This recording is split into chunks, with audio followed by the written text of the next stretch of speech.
Alors, Bezrat Hashem, on va parler de la Haggadah de Pessah. On avait déjà fait un premier cours,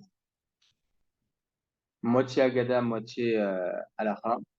Et là, je vais essayer, Bezrat Hashem, de vous raconter l'histoire cachée de la Haggadah. C'est ce qui pourra, je pense, aider à ce que nos tables restent nickel pendant la Haggadah. D'accord? Parce que sinon, ça part en banane très, très rapidement.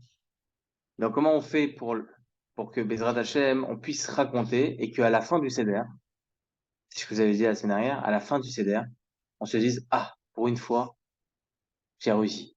Réussi quoi? Réussi d'aller jusqu'à la On fin? n'a pas spécialement. Oui, jusqu'à la fin, c'est obligé. Jusqu'à la fin, oui. Non, mais avoir réussi à raconter aux enfants qu'ils ont pu rester jusqu'à la fin au moins de ma guide, qu'on a pu finir au moins cette Haggadah. Parce que ce que l'on a dans les textes de la Haggadah, c'est réparti en deux parties. D'accord? C'est réparti en deux. Il y a la première partie qui nous enseigne l'importance de raconter. C'est ce qu'on lit dans ma guide, hein. Et la deuxième partie, c'est va juste donner quelques textes sur la sortie d'Égypte, sur l'esclavage. Mais Tarflès, le fait juste d'expliquer les mots et tout ça, la traduction, n'a rien de spécial. Donc comment on fait pour que Bezrat Hashem, on puisse raconter, c'est une agada, raconter l'histoire du peuple juif. Bezrat Hashem pour la réussite de tous nos soldats, pour la sortie de tous nos otages, et le Mashiach, c'est que nous. Au Fata Adonai Elohim Melech Olam, Shakon Yamedu. Alors, je vais vous raconter l'histoire. Tu écoutes? On va accomplir la mise maintenant. Dans la Haggadah, on voit que on commence par la vanne. Parce qu'il faut savoir que l'histoire juive, c'est toujours un rappel. N'oublie pas que Kadosh Baruch Hu t'a fait un puzzle. Le puzzle, c'est que Yaakov, une fois, il était dans la maison de, c'est bon, on va laisser comme ça. C'est pas grave.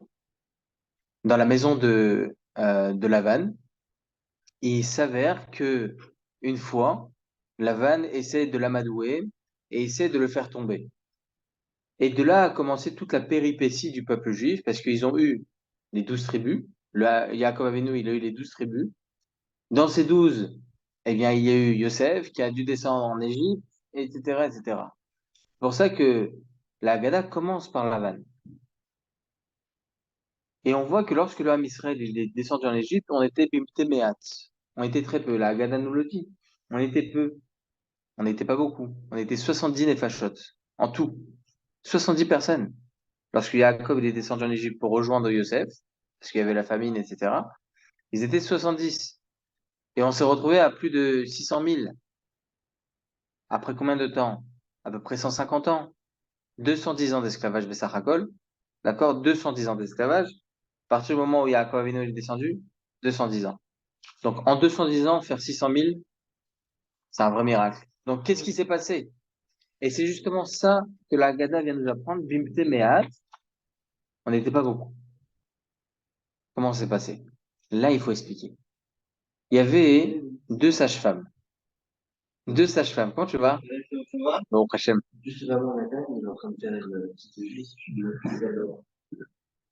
Il y avait deux sages-femmes qui s'appelaient Shifra et Poua. Ces deux sages-femmes-là, en réalité, c'était qui? C'était Myriam et Yocheved. Yocheved qui s'avère être à la fin la maman de Moshe Rabbeinu et Myriam, la sœur de Moshe Rabbeinu. Ces deux mialédotes-là, elles faisaient partie de la tribu de Lévi qui ne prenaient pas part au travail et de l'esclavage en Égypte. La tribu de Lévi ne prenait pas part à cela parce qu'ils étaient à l'extérieur de l'Égypte. Donc, ils ne faisaient pas partie de l'Égypte, ils ne faisaient pas partie de l'esclavage. Et donc, ces deux servantes, donc Yocheved et Myriam, pardon, pas servantes, ces deux sages-femmes, c'est elles qui accouchaient donc les femmes juives et les femmes égyptiennes aussi. Comme ça, c'est écrit dans le Midrash. Jusqu'au jour où Paro, il voit que le peuple juif se multiplie trop rapidement, il se dit, ils vont nous esclaver. Les Égyptiennes, elles accouchent pas autant. Un de ces jours, le peuple juif se rebelleront contre nous et ils vont annexer nos terres, ils vont prendre nos royaumes, et je ne veux pas. Paro, lui, il voulait quand même faire peser quand même la balance vers lui. Il voulait quand même faire montrer une bonne apparence, une belle image de ce que c'est Paro, qu'est-ce que c'est le pharaon. Donc, qu'est-ce qu'il a fait? Il a pris Yocheved et Myriam à part, il leur a dit, regardez, ce que vous allez faire, moi, je ne veux pas que le peuple juif se multiplie. Donc, lorsque le peuple juif va commencer, donc les mamans vont commencer vers l'accouchement, vous allez prendre le bébé et vous allez mettre 2 morceaux de coton dans leur nez pour ne plus que le bébé respire. Comme ça, c'est écrit dans Midrash. Pourquoi il a fait ça, Pharaon, au début? Parce qu'il voulait pas faire une mauvaise apparence, il voulait pas faire montrer une mauvaise image du souverain et du roi d'Égypte. Jusqu'au jour où Myriam, elle a dit à Pharaon, elle a dit même pas en rêve. Non, on fait pas ça au peuple juif, on veut que le peuple juif continue à se multiplier. Il y a écrit comme ça dans Midrash que Pharaon, il a voulu tuer Myriam à ce moment-là. Comment tu te rebelles contre le roi? Et là, qu'est-ce qu'elle a fait, Yocheved? Yocheved, c'était la mère de Myriam. Elle a dit, regardez, c'est un bébé, elle a que 3 ans, elle avait que 3 ans. À ce moment-là, Myriam, jusqu'à que Pharaon, il a écouté ses paroles, elle a dit, d'accord, je la tue pas, mais qu'elle fasse attention. Quelques temps après, il voit Pharaon que le peuple juif continue à se multiplier. Il repart voir Yocheved et Myriam et dit, pourquoi vous m'écoutez pas? Il dit, je te promets, je t'écoute, mais nous, on n'a même pas le temps d'arriver. On n'a même pas le temps d'arriver. Le temps qu'on arrive, elles ont déjà accouché. Et on ne va pas les tuer à ce moment-là parce que tu ne veux pas faire montrer une mauvaise image, etc., etc. Et Akadosh Baruch Hu, il a fait en sorte que il entende les paroles de Myriam et Yocheved et qu'en fin de compte, il va y arriver. Non, non, mais pas de problème. Ah, chez moi, c'est pire, hein, vous en faites pas. C'est le seul moment où elle va accepter les bonbons ta main. Ah ouais, bah, Donc, je te conseille. Elle a réussi. Et donc, écoute bien. Hein.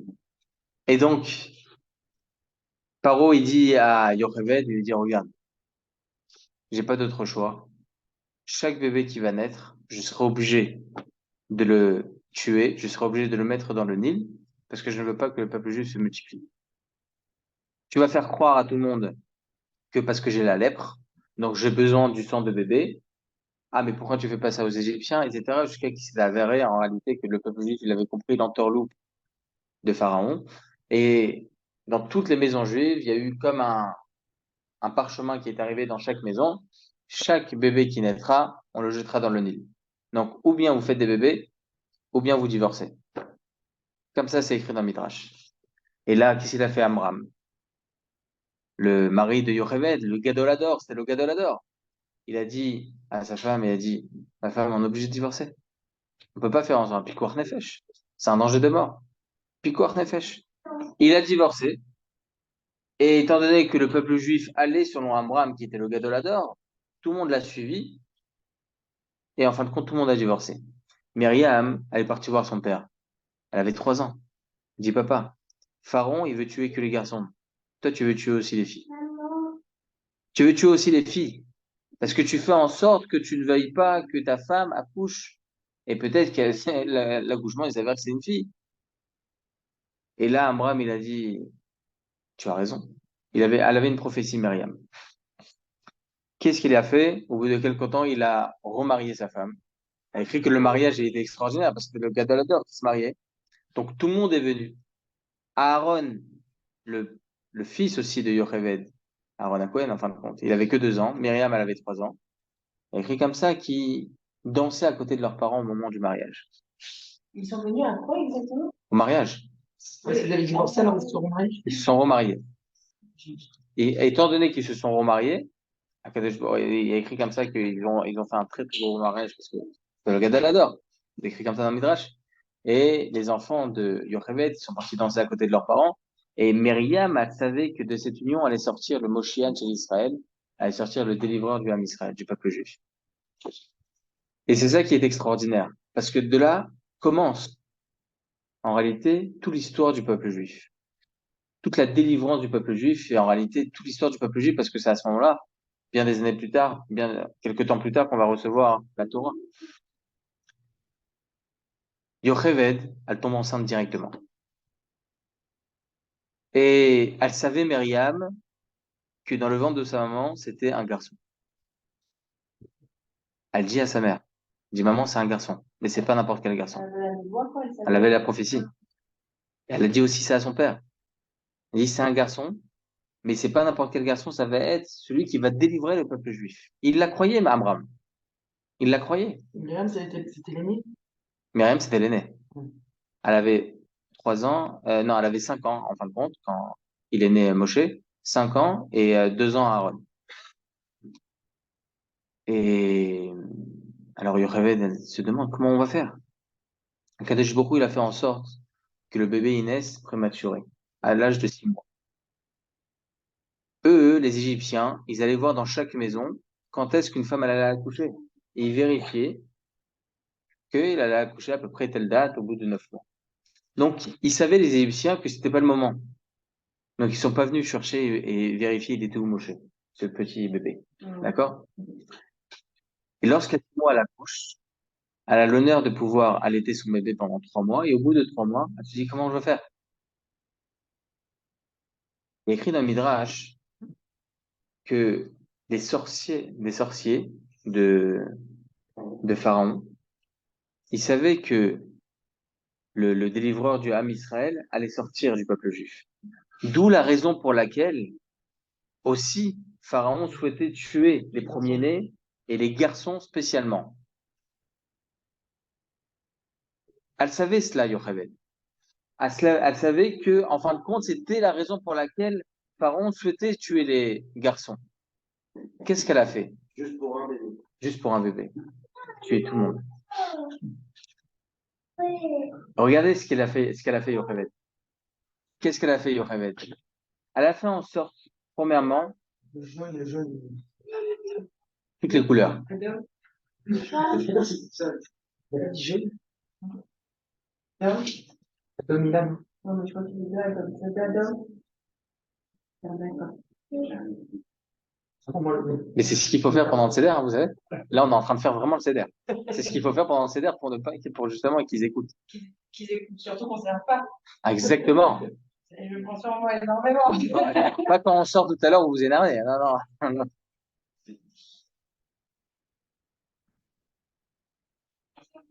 Non, non. Bon, tout va bien.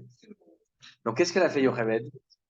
Elle a voulu sauver le peuple juif par la naissance de Moshe Rabbeinu. Ça a été un déchirement. Elle a fait un berceau qui puisse tenir dans le Nil. Pourquoi elle l'a mis dans le Nil? Il y a écrit dans le Midrash, elle l'a mis dans le Nil parce que elle voulait que les sorciers disent à Pharaon que c'est bon, le délivreur du peuple juif a été mis dans le Nil. Elle l'a mis avant qu'on vienne la chercher. Oui, elle l'a mis juste avant qu'on vienne la chercher.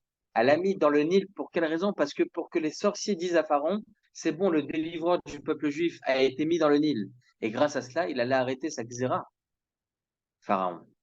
Vous avez compris? Je répète? J'ai compris. Je vais répéter. Enfin, elle a arrêté sa libérale. Non, alors je vous explique. Là, justement, Non, si, parce que genre le divorce, il est là. Donc, oui, bah. là, je vous explique. Ah, parce qu'il a Paro, il a demandé à ce qu'on jette tous les garçons parce qu'il savait que le délivreur du peuple juif allait sortir d'un juif. D'accord? Logiquement. Donc, le jeter dans le Nil. En mettant Moshe Rabbeinu, le petit Moshe, dans le Nil, dans ce petit berceau, les sorciers allaient colporter, allaient dire, sans le savoir, allaient dire, on a vu dans les astres, etc., qu'effectivement, le délivreur du peuple juif a été déjà mis dans le Nil. Donc, à ce moment-là, Pharaon, il allait arrêter son décret. Mission accomplie, c'est bon, le peuple juif peut continuer à se multiplier, on s'en fout. Donc, en réalité, elle a fait deux choses extraordinaires. Premièrement, elle a protégé son enfant. Un déchirement, elle a jeté dans le Nil, dans un berceau, elle savait pas ça allait être quoi ce qui allait se passer. Et je le dis très souvent, dans l'histoire du peuple juif, on ne sait pas qu'on est en train d'écrire l'histoire. Yocheved, elle ne sait pas qu'elle est en train d'écrire la plus belle histoire du peuple juif. Qu'est-ce qu'elle a Elle a fait? pas su, mais. Myriam, elle le savait. Mais à ce moment-là, hein, Amram, il y a écrit dans le Midrash, Amram, il lui a donné une claque à Myriam. Il dit, voilà, il est où le délivreur du peuple juif? Ça, il va mourir. Il va mourir. C'est une faute prophétesse. Comme ça, il dit à Myriam. Comme ça, il dit son père, à Myriam. Qu'est-ce qu'elle a fait, Yocheved? Elle a pas seulement mis dans un berceau, elle a mis aussi une petite roupa au-dessus. Elle a écrit dans le Midrash pour quelle raison? Parce que, au moins, c'est un peu triste, hein. Au moins, elle voyait au moins la roupa de son fils. Parce qu'elle n'allait pas le voir. C'est écrit tout ça dans le Midrash. Elle a fait tout ça pour, vraiment, elle a fait tout. Voilà. Mais quand on voit toutes ces histoires, on remarque bien que c'était une femme. Écoutez bien, c'était une femme qui savait pas qu'elle était en train d'écrire l'histoire. Elle savait pas qu'elle était en train d'écrire l'histoire. Il faut bien comprendre ça. Parce que si on savait qu'on est en train d'écrire l'histoire, bah, c'est bon, on peut le mettre, c'est bon, ça va aller, il y a les crocodiles qui vont venir, mais en réalité, ça va pas toucher le. Voilà, on connaît toute l'histoire, mais on sait pas, hein. Elle savait pas qu'elle était en train d'écrire l'histoire. Qu'est-ce qui se passe par la suite? Il se passe que la femme la fille de Pharaon, elle va se baigner, elle va se baigner dans le Nil. Pour quelle raison elle se baigne dans le Nil? Il y a deux versions. Il y en a une qui dit que elle avait la lèpre, donc elle était obligée de se tremper. Une autre version dit qu'elle était, elle était en voie de conversion. Elle voulait se convertir pour le peuple juif, elle voulait se convertir et être juive à ce moment-là. Donc elle allait faire le mikvé. Bâtir. Exactement. Mais elle avait aussi des femmes de chambre avec elle. Lorsqu'elle va pour se tremper, elle était avec plein de femmes de chambre avec elle. Elle voit ce petit berceau à 40 mètres. Mais c'est toujours des bâtiments, pardon. Avant, c'était un autre nom. C'était un autre nom. C'était un autre nom avant. Vous avez raison. Elle écrit que Bathia, c'est la fille de Dieu. Bathia. D'accord? C'est pour ça qu'elle s'est fait appeler par la suite comme ça. D'ailleurs, par la suite, elle s'est mariée avec qui? Caleb Ben Yefouneh, du peuple juif. C'est incroyable. Parce qu'elle s'est convertie. Et lorsqu'elle voit ce berceau, elle dit, Bathia, elle dit à ses femmes de chambre, elle dit, venez, venez, venez, venez. Allez prendre ce berceau pour qu'on puisse le sauver, ce bébé. On entend de loin des cris. Et les femmes de chambre, elles disent, mais c'est sûr et certain que c'est un juif. Tu peux pas, toi, venir et aller à l'encontre de ton père, c'est pas possible. On est obligé de le tuer, ce bébé. Qu'est-ce qu'elles font, les femmes de chambre? Elles vont pour chercher le berceau pour le tuer. Et écrit dans Midrash, Akadosh Baruch Hu, il a envoyé des malachim à ce moment-là, il les a tous tués. Toutes ces femmes de chambre. Et là, Bathsheba se retrouve seule. Qu'est-ce qu'elle fait? Elle dit, comment je vais aller jusqu'à là-bas? Moi, j'ai peur de mourir. Elle sait pas à ce moment-là que c'est le malach qui est venu et qui, encore une fois, elle ne connaît pas l'histoire. Donc, elle a peur d'aller jusqu'à là-bas. Elle tend son bras, il y a écrit dans le Midrash que son bras, il s'est allongé sur près de 40 mètres pour pouvoir récupérer le berceau. Lorsqu'elle récupère le berceau, elle ouvre le berceau et elle voit là-bas une aura qui entoure le bébé. Et elle remarque cette magnificence qu'avait ce bébé, qui allait devenir par la suite, donc Moshe Rabbeinu, le Moshiach d'Israël, le délivreur du peuple juif. Elle essaie de chercher une femme pour allaiter. Elle dit à son père, voilà, j'ai trouvé un bébé, s'il te plaît, fais en sorte qu'on le garde. Lui, Paro, lui, il sait que c'est le Moshiach chez Israël, il a été tué. Bechavot. Aucun problème, bien sûr. C'est un orphelin, il faut le protéger. Voilà. C'est elle qui l'a nommé Moshe. C'est elle qui l'a nommé Moshe parce qu'avant, il s'appelait Yekutiel. Yocheved, elle l'a appelé Yekutiel. D'accord? Pour une certaine raison, je me rappelle plus. Sa brite, elle a été faite. Non, il a déjà fait la brite. Ça veut dire que Akadosh Baruch Hu, il est né avec la brite. Il est né avec la brite. Donc, il savait que c'était un juif sans qu'il ait fait la brite. Elle recherche une femme pour pouvoir l'allaiter. Elle trouve une égyptienne. Il veut pas manger le bébé. Myriam, elle est là. Elle est toujours dans les parages. Et elle dit à Bathia, elle lui dit, regarde, je suis sûr et certain, pourquoi ce bébé ne veut pas boire du lait? Parce que c'est une Égyptienne et c'est un juif. Et un juif, il boit pas du lait d'un goy, c'est pas possible. Khalaf Nahi. D'accord? C'est pas possible. Elle m'a dit qu'elle était quoi. Elle savait. Par la Brit Mila, elle savait. Elle savait que c'était un juif. Hein? C'est pas faux. Là, c'était pas africain. C'était du vrai vrai. Non, mais en plus, ça, c'est le parvé. Alors, qu'est-ce qu'elle dit, Myriam? Elle dit, regarde, il faut trouver une femme juive et moi, je sais qui est-ce qui pourrait l'allaiter. Elle va chercher qui? Yocheved. Et en fin de compte, il y a écrit dans le Midrash qu'elle a le mérite, Yocheved, de pouvoir allaiter son enfant pendant 2 ans. Pendant 2 ans, elle allait son enfant, elle allait Moshe Rabbeinu. dans la maison de Pharaon, là où va vivre Moshe Rabbeinu le prochain. Elle savait que c'était son fils. Elle savait que c'était son fils. Parce que Myriam vient la voir, maman, c'est bon, il a été récupéré, il va pas être tué, il va pas être tué. Ça a été un miracle extraordinaire. Donc le fait qu'elle ait pensé au peuple juif, regardez bien, elle ait pensé au peuple juif d'avoir mis ce berceau dans le Nil, ça a fait en sorte qu'elle ait pu avoir le mérite de pouvoir allaiter son enfant. Parce que c'est grâce à cela que Pharaon, il a arrêté son décret, etc., etc. Oui. Ça fait combien de temps qu'on raconte l'histoire? Racontez comme ça aux enfants. Ensuite, ce qui se passe? Ce qui se passe? Non, vous allez voir. Vous allez voir, il y a tellement de vomi d'arachide. Bah, faut donner à manger aux enfants. Hein. Ouais, c'est vrai. Faut donner- Des noix, il y a un mec. Le Rav Joseph, il mangeait juste après Kadesh, juste après le Kiddush, il mangeait des œufs, des trucs comme ça pour pouvoir, voilà, pas être affamé. C'est pas maintenant. Hein. Et par la suite, ce qui se passe, c'est que Moshe, à l'âge de 3 ans, donc il a déjà quitté sa maman, à l'âge de 3 ans, il est à côté du trône avec Bathia, la fille de Pharaon. Et là, qui s'y fait le petit Moshe, il prend la couronne de son grand-père, d'accord, et il la met sur sa tête. Si ça avait été un Égyptien, ça aurait été quelque chose de banal. Mais vu l'historique de ce bébé, il a eu très très peur, Paro. Qu'est-ce qui se passe? Qu'est-ce qu'il y avait dans les parages parmi les ministres? Bilham, qui par la suite va essayer de détruire le peuple juif dans le désert, etc. Un des conseillers de Pharaon. Et là, Bilham, il dit à Pharaon, il dit, c'est un juif, c'est sûr et certain que c'est lui qui va délivrer le peuple juif, tue-le. Et là, Bathia, elle est là, elle a une sagesse extraordinaire, elle parle à son père avec tant de délicatesse, et Pharaon, il ne fait rien. À l'âge de 17 ans, pendant toute cette période, Moshe savait qu'il était juif. Il allait étudier chez son père, Amram, en cachette. Il a étudié pendant des années en cachette chez son père. C'est pour ça qu'il a tenu au prochain. À l'âge de 17 ans, il sort du royaume et il voit que le peuple juif qui n'était pas vraiment à l'entrée du royaume, en esclavage, c'était plutôt à l'extérieur, bien à l'extérieur, à Pithom et Ramsès, bien plus loin. Et il voit que le peuple juif est en esclavage. Il voit là-bas qu'il y a un Égyptien qui est en train de frapper un juif. Qu'est-ce qu'il fait, Moshe? Il tue cet Égyptien et il le recouvre avec du sable. Il a écrit comme ça, c'est un malard, il a sorti juste le Shem Hashem, il a tué comme ça l'Égyptien. Bon, on va pas rentrer dans les détails aussi pointus. Et il tue cet Égyptien. Le lendemain, il repart là-bas, et il voit que Dathan va à Aviram, deux juifs, ils sont en train de se disputer. Et là, Moshe, il dit, pourquoi vous disputez? C'est pas bien de se disputer, peuple juif. Il dit, mais qui tu es, toi, pour parler? Hier, tu as tué un Égyptien.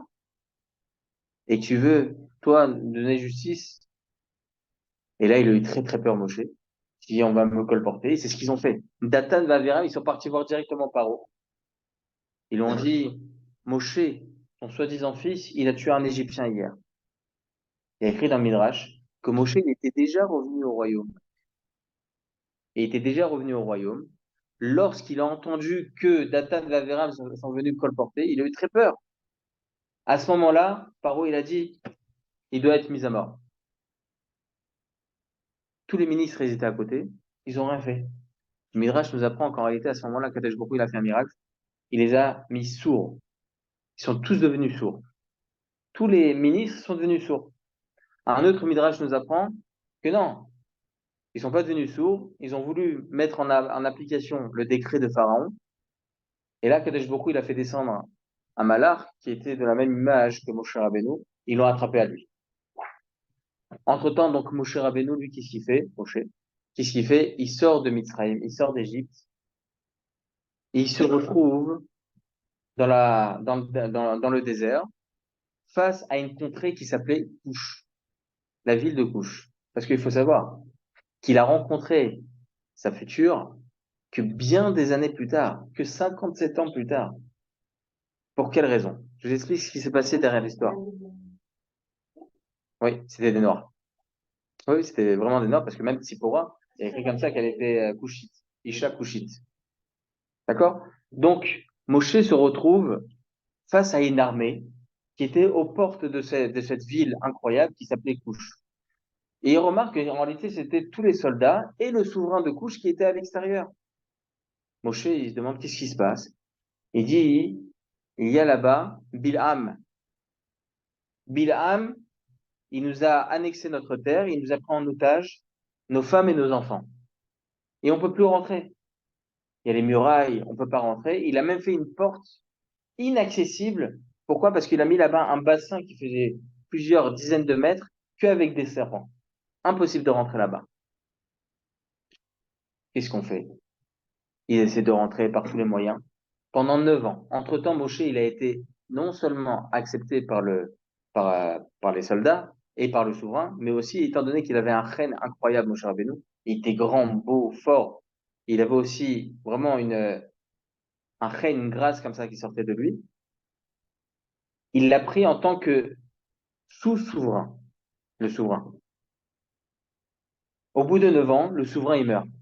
Il laisse derrière lui un enfant et une femme. Et qu'est-ce qui se passe? Ils veulent proclamer donc un nouveau souverain. Ils veulent proclamer un nouveau souverain. Qu'est-ce qu'il fait? Qu'est-ce qu'ils font? Ils disent, on veut que ça soit Moshe notre souverain. On veut que ça soit Moshe. Il devient souverain. Les soldats, ils viennent le voir. Ils disent, Voda Meller, qu'est-ce qu'on fait maintenant? On a besoin de rentrer et retrouver nos femmes et nos enfants. Il dit, regardez, moi j'ai une solution. Le Midrash nous apprend que Moshe leur a dit, allez dans la forêt, recherchez là-bas des autruches, tout particulièrement des autruches, ok, le petit de l'autruche, qui vient de naître, qui vient d'éclore, et vous allez attendre qu'il arrive tout seul à voler, qu'il arrive tout seul à voler. Les soldats, ils font ça, ils restent dans la forêt pendant quelques temps, ils prennent le temps que ce petit bébé autruche puisse et arrive à voler tout seul. Ensuite, lorsqu'arrive le moment, ils vont voir à nouveau Moshe Rabbeinu. Ils disent, qu'est-ce qu'on fait maintenant? Ils disent, laissez-les 2 jours sans manger, qu'ils soient affamés. C'est ce qu'ils font au bout de 2 jours. Moshe les appelle. Il leur demande donc de reprendre avec eux ces petits autruches-là, ces petits autruches, petits autruches. Et ils vont devant cette muraille où il y avait tous les serpents. Moshe demande, lâchez maintenant les autruches. Ils sont affamés, ils vont manger tous les serpents. Et c'est ce qui se passe. Ces autruches mangent tous les serpents. Ils ont réussi à avoir accès donc à Couche, à la ville de Couche. Ils annexent à nouveau Baruch Hashem cette ville. Et ils reprennent leurs femmes et leurs enfants. Et Bilam est contraint donc de partir. C'est ce qui se passe. Étant donné qu'ils étaient très, très, très heureux d'avoir vu tout cela, ils proclament officiellement que Moshe Rabbeinu soit le roi de Couche pendant 40 ans. Pendant 40 ans, il règne sur la ville de Couche. Un jour, la femme de l'ancien souverain, elle dit, regardez, moi, mon fils, il commence à grandir, il est grand maintenant. Il doit prendre logiquement, c'est le règne du sang. Il est obligé de devenir maintenant lui-même roi. On peut pas laisser Moshe. Moshe, il accepte. Il dit, évidemment, moi, je suis là, je débarque, d'accord? Ils prennent ma place et moi, je suis obligé de partir. Il part, au bout donc de plus de 50 ans, et il se retrouve dans la ville de Midian. Entre-temps, qu'est-ce qui se passe à Midian? Il y avait Yitro. Yitro, il était lui Cohen Midian, le grand prêtre. Comment? Non, je dis, ouais, entre tout, il y a une ville, couche. Ouais, couche, Midian. Il y a un enregistrement. Hein? C'est tout. Je savais pas comment je ramené le comme ça autour de nous. Beaucoup, beaucoup d'années. Énormément d'années. Imaginez-vous qu'il délivre le peuple juif qu'à 80 ans, alors qu'il est sorti d'Égypte à l'âge de 17 ans. Faut bien comprendre. D'accord? Et il meurt au bout de 40 ans dans le désert, à 120 ans. D'accord? Donc c'est logique dans l'historique. Il n'est pas resté pendant 50 ans à Midian. Il est resté en réalité pendant 40 ans à Couche, plus 9 ans. Ça fait 49 ans en tout. D'accord? Donc ensuite, il se retrouve à Midian, mais entre-temps, qu'est-ce qui s'est passé? Yitro, lui, il était quoi Midian? C'était le grand prêtre. Imaginez-vous aujourd'hui le pape. D'accord? Et au fur et à mesure du temps qui passe, il se dit, c'est faux toutes ces idolâtries. et il commence à remettre en question toutes les idolâtries. Ses élèves, ils commencent à voir que notre soi-disant pape, il commence à faire teshuva, Kilou, il le dégage. Il le dégage, ils veulent même le tuer à un certain moment. Entre-temps, lui, Moshe, il arrive, et il retrouve là-bas les 7 filles de Yitro à côté du puits. D'ailleurs, c'est intéressant, entre parenthèses. Toutes les femmes, les grandes femmes du peuple juif ont été retrouvées à côté d'un fleuve.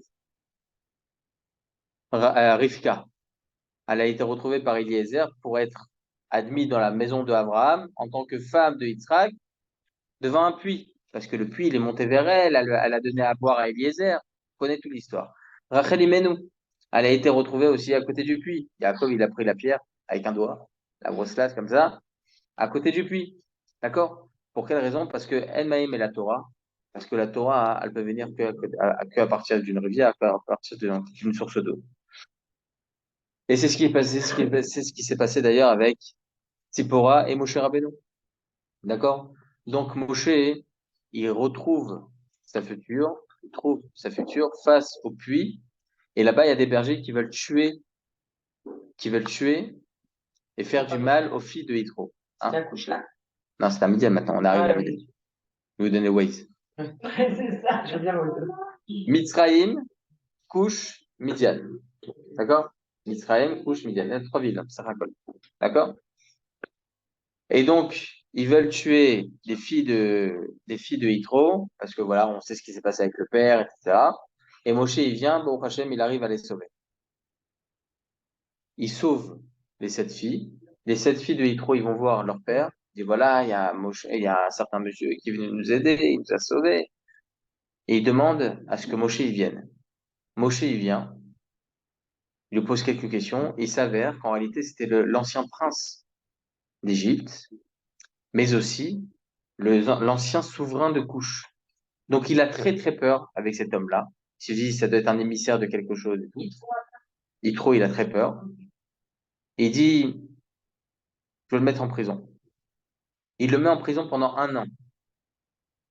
Il dit à ses filles, désolé, je sais qu'il vous a sauvé et tout ça, mais j'ai très peur de lui. Je préfère le mettre. Il commençait sa voie de conversion. Ça prend du temps. D'accord? Et donc, il le met au cachot pendant 1 an, mais pas seulement en prison Stam. Il ne donne pas ni à boire ni à manger pendant 1 an. Mais qu'est-ce qu'elle fait, Tzipora? Elle se cache, elle se faufile, elle est partie faire chidour de temps en temps. D'accord? Et elle lui donne à manger en cachette. Au bout d'1 an, elle dit à son père, elle dit, regarde papa, viens, on va délivrer Moshe. Il est déjà mort. Ça fait 1 an qu'on ne lui donne pas à manger. Il dit, d'accord, on va faire un deal. S'il n'est pas mort, tu le délivres. Et tu verras que c'est le fils de Dieu. Il va là-bas, il voit que Moshe, il est en bonne santé. Il a mangé de la dafina pendant 1 an, la glace, le gars. D'accord? Donc ça va pendant 1 an. Et là, il se dit, c'est sûr et certain que c'est le fils de Dieu, je le délivre. Et il se marie avec Tzipora. À combien de temps tout ça? Genre à partir du moment où il a vu, 1 an. il a vu Moshe, 1 an. 1 an. Et ensuite, on connaît l'histoire de ce qui s'est passé. Parce qu'ensuite, il demande à Moshe d'être le berger. D'ailleurs, là aussi, c'est intéressant. Il y a Yaakov, le berger de Lavan, Moshe, le berger de Yitro. Pourquoi être berger? Parce que les seuls et uniques vrais guides du peuple juif, c'est ceux qui ont réussi à guider des êtres qui n'ont aucune conscience. David Ameller, qui était berger aussi. Ils n'ont aucune conscience. Pourquoi? Parce que l'humilité, il vient lorsque tu apportes à une personne qui ne peut pas te donner en retour. Et c'est ça, justement, qui fait tout le guide du peuple juif. Yaakov Avinu, Moshe Rabbeinu, David Ameller. Il y a écrit dans Midrash qu'un jour, il y a une brebis qui sort du troupeau et qui monte sur une montagne. Et il va la récupérer. Et il se retrouve face à un étang d'eau, il voit que la brebis est en train de boire. On raconte aux enfants, hein, une fois j'ai entendu Maran Rabbeinu Yosef en train de raconter cette histoire. J'étais dans le bus et lui il racontait le Motzei Shabbat, il racontait cette histoire. Il disait, Moshe, il a pris cette brebis, je ne savais pas que tu avais soif. Il le prend comme ça dans les bras, il lui prend un verre d'eau, Shakol, il lui donne à boire, d'accord? Il caresse la brebis, et il la redescend. Avant de redescendre, il voit ce buisson. On connaît tous l'histoire, on va abréger tout ça parce qu'on connaît tous l'histoire. le buisson ardent, etc., etc. Jusqu'à qu'il s'avère donc c'était lui qui doit être le délivrant du peuple juif, et il doit être donc l'émissaire d'Akadosh Baruch Hu pour pouvoir délivrer le Ham Israël. À l'âge de 80 ans, il quitte Midian pour se retrouver en Égypte et aller à la rencontre à nouveau du peuple juif, aller à la rencontre à nouveau de Yocheved, Myriam, Aaron, etc., pour dire que ça allait être lui le délivreur du peuple juif. Entre-temps, hein, pendant toute cette période-là, Myriam, hein, avec, Avec non, Tzipora non, parce qu'après, il devait revenir. Bon, il y a eu une certaine période où justement, lorsque l'homme Israël, ils sont sortis d'Égypte, ils se sont retrouvés avec Yitro. Mais quand est-ce? Après Kriyat Souf. Après après Kriyat Souf, que après. Parce que Yitro, il a vraiment fait Teshuvah lorsqu'il a vu qu'il y a eu Kriyat Souf. Tov. Et, non, quoi? Tu dis quoi? c'est du pipeau. Je suis tunisienne. T'as dit sur le Attention, hein. Aujourd'hui, c'est affiché en plus, hein. Pas de problème. Et, et donc, Moshe, ça, je vous l'avais dit la dernière fois, on retrouve en réalité, après toute cette grande histoire qui est autour de Moshe Rabbeinu, parce que pourquoi c'est important de raconter ça? Parce que Moshe, il est devenu Moshiach chez l'Israël. C'est vrai qu'il était promu à être comme cela depuis la naissance, par la prophétie, etc. Mais il y a eu une histoire derrière. Ce qu'il est devenu par la suite, c'est grâce à ses efforts personnels et il a pu devenir ce qu'il a pu devenir. Parce que le Mashiach, il peut venir à chaque instant. C'est possible que le Mashiach, il est né. Il est né il y a 100 ans. Mais qu'en fin de compte, le Ham Israël n'était pas assez. Donc, en réalité, autour d'un Moshiach d'Israël, autour de celui qui va sauver le peuple juif, il y a aussi le peuple juif. Il y a aussi la personne en elle-même. D'accord? Donc, c'est important de raconter son histoire.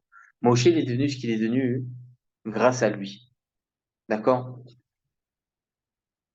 Moshe, il était Kaved P et Kaved Lachon.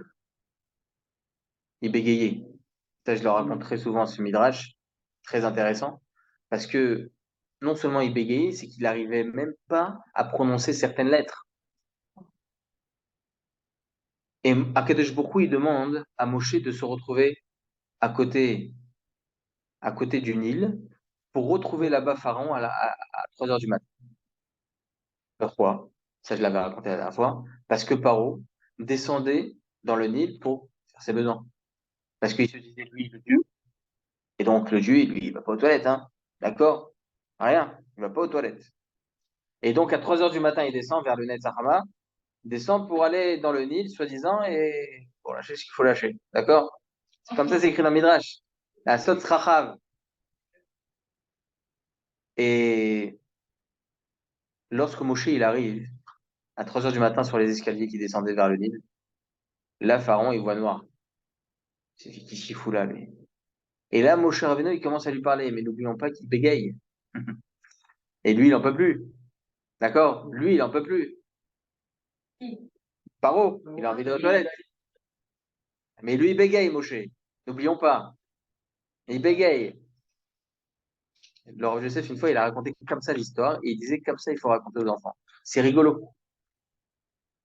Et Moshe, il commence à lui parler tout doucement, et Paro, il en peut plus, jusqu'au moment où il lui dit, regarde, je ne peux pas attendre, laisse-moi partir. Il dit, mais pourquoi?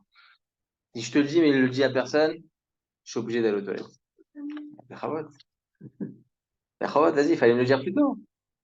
Et là, Moshe, il lui demande, vas-y, Bechavot, fais ce qu'il faut, et après, on revient, on doit parler. Évidemment, Moshe, entre-temps, il part. Et maintenant, il sait, enfin, il le savait déjà qu'en réalité, Pharaon, c'était du nul. D'accord? Le lendemain, il va voir donc tous les Skénim, tous les anciens du Ham Israël. Il va voir aussi Aaron, son frère. Il va voir son père, Amram, Yocheved, etc. Il leur dit, ça y est, on doit délivrer le peuple juif. Il demande à Aaron à Cohen de venir avec lui au palais. Le palais, il y avait 400 portes. Pourtant, Paro, il était tout petit. La mesure de 3 pommes, ça vient de là, hein. Il mesurait vraiment 3 pommes. 40 centimètres. C'était pas un nain, c'était la moitié d'un nain. D'accord? Tout petit. 40 centimètres.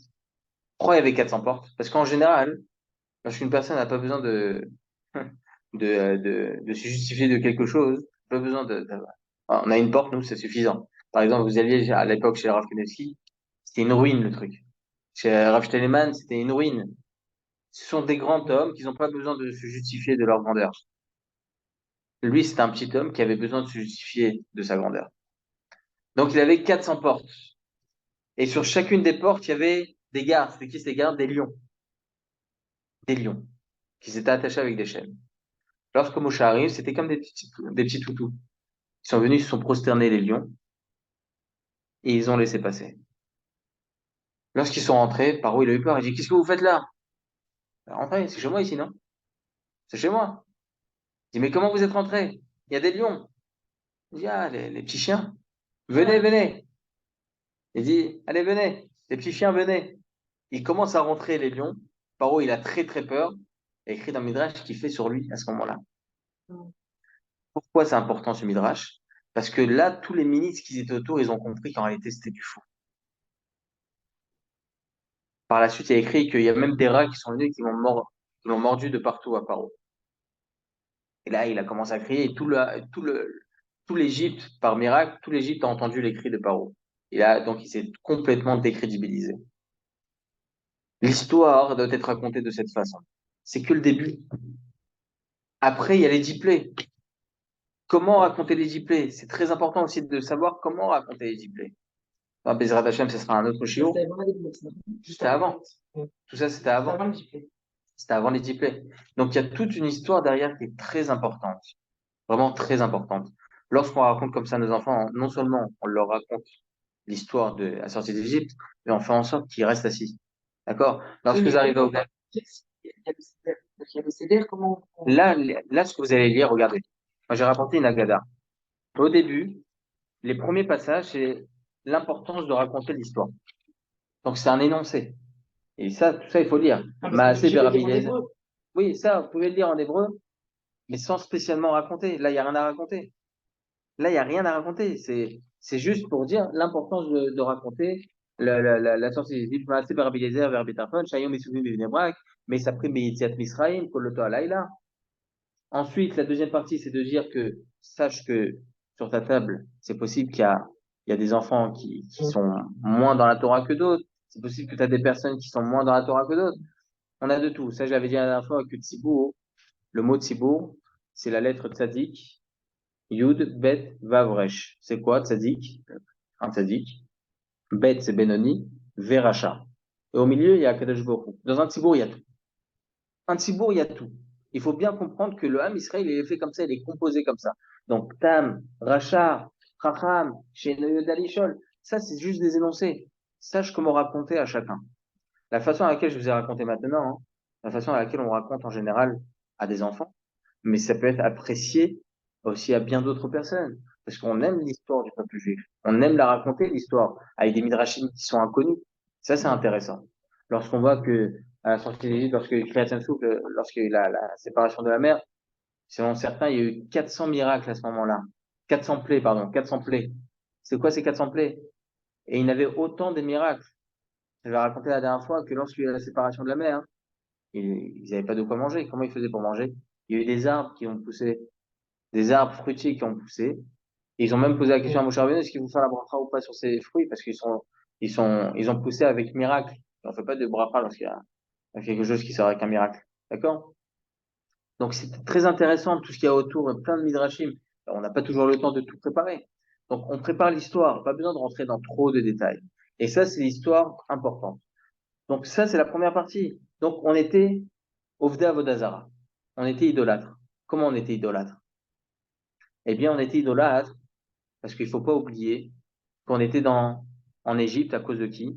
À cause de la haine gratuite des frères de Yosef. On est tous descendus et ensuite on était dans le pays le plus idolâtre. Et malheureusement, beaucoup et beaucoup, beaucoup, beaucoup se sont intégrés au peuple égyptien et même, ils ont fait même de l'idolâtrie.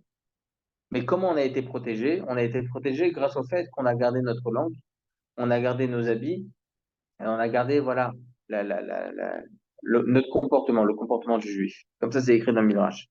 D'accord? C'est juste ça. Donc, tout ça, c'est juste énoncé. Quand est-ce que ça commence réellement, le conte? C'est Ulman Mabikesh Lavana Arabi. Ce que je vous ai raconté. Donc Laban, Yaakov Avinu, les 12 tribus, on est descendu en Égypte à cause de la haine, faut pas oublier. Tout ça, ça raconté. Et après, oui, il faut lire. Mais il faut lire, pas besoin de s'arrêter sur chaque petite lettre et sur chaque petit mot pour expliquer. Les gosses, ils vont pas rester. Les gosses, ils vont pas rester. D'accord? La traduction, elle n'a même pas besoin de la faire lorsque vous racontez de cette façon. On doit raconter, Aucune de traduction. raconter, de poser des questions. Racontez.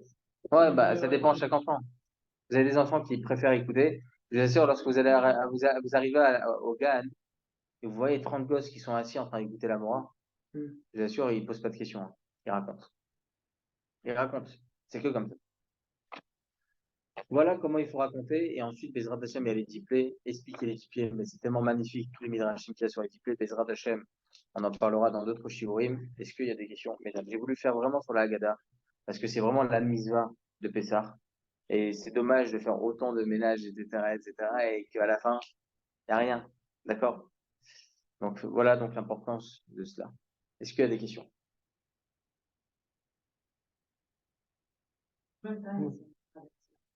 En combien de temps? Il y a un midrash qui dit qu'ils ont traversé en quelques heures, un autre qui pense en une semaine. Mais bon, c'était beaucoup plus rapide, en quelques heures. Parce qu'ils n'ont pas traversé réellement toute la mer, ils ont fait un demi-cercle. Bah oui, ils ont fait un demi-cercle. Ouais. Parce que, en fin de compte, ils sont restés dans le désert, ils ne sont pas arrivés en Israël. Sinon, ils seraient arrivés à Eilat. Ah oui, c'est très joli, hein, les profondeurs.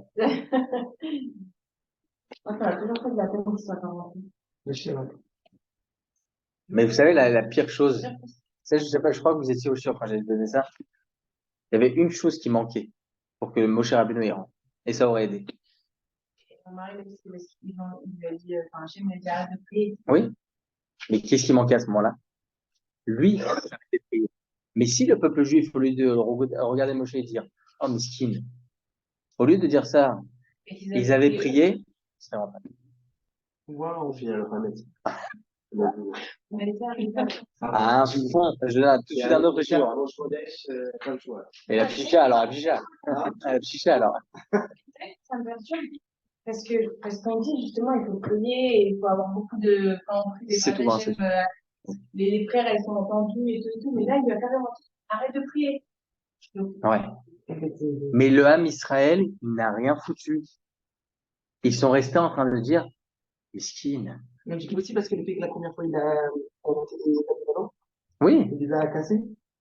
Et après, il a prié. Il a prié, il a prié, il a prié, il a prié. Non, c'est même pas à cause de ça. Non, non, c'est aucun rapport. Il a bien fait de le faire. Il a eu cet ajustement de le faire, ça. Il manquait que la prière du peuple juif. Et on le voit, hein, le peuple juif, il est pas facile, hein. Génération après génération, hein. C'est dur à cuire, hein. C'est dur de se dire que. Si Hachem, il a dit à Moshe d'arrêter de prier, qu'est-ce que nous, on va dire? Et à Kadosh Baruch Hu, il n'aurait pas pu dire au peuple juif d'arrêter de prier. Ah, il n'aurait pas pu le Ah dire? ben non. Ils n'avaient pas accès direct de toute façon à Hachem, hein. Je sais pas, je me mets à la place, si le dolador est en fait qui prie et qu'Hachem lui dit d'arrêter de Et prier. pourquoi il lui a demandé d'arrêter? Parce qu'il lui a dit, si tu continues à prier, je suis obligé de t'écouter. Ah, bah oui, J'ai pas envie de t'écouter. Hein? Parce que c'était la xéra sur Moshe. Parce que si Moshe Rabbeinu serait rentré en Israël, on n'aurait pas eu tout ce qu'on a aujourd'hui. D'accord, mais c'est ça, ça veut dire comment nous, en tant que peuple, on peut dire, on va.